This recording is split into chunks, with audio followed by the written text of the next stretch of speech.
Да му се овозможи на судството да работи без политички притисок или влијание, порача Вирџинија Елиот, директорка на АНЛ во амбасадата на САД во земја.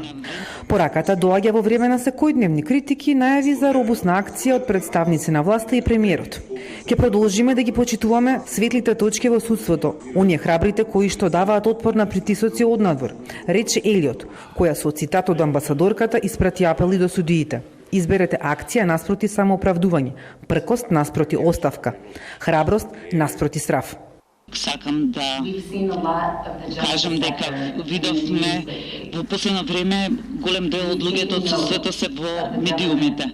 Забележуваме како власта ја става под знак прашалник интегритетот на судството и обвинителството. Нашата порака е иста.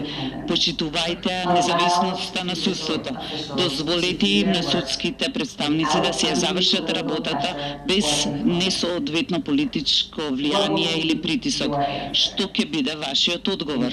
Председателот на Кривичен и прв човек на Сдруженијето на суди Иван Џолев не сакаше да ги коментира најавите за робусна акција. Смета дека судската фела изминатите години била постојано напаѓана од разни општествени чинители, но и дека довербата е повисока од 2% кои постојано се споменуваат во јавноста.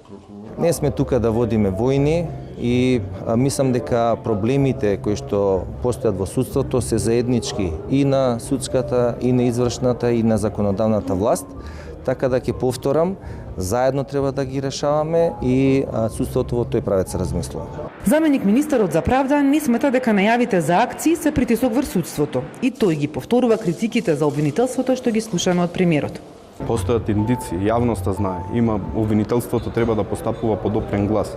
Постојано по медиумите и од страна на надлежните и министерства и државни органи се иницираат и постапки, а и во јавноста се запознава за постојани сомнежи за сторени кривични дела.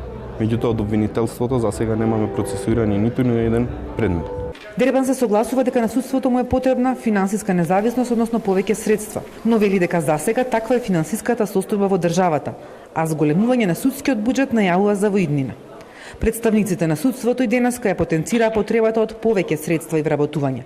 На конференцијата, посветена на довербата, независноста и транспарентноста на судството, присуствуваат и суди од регионот, представници на Сили институтот од Прага, експерти, новинари, представници на невладиниот сектор.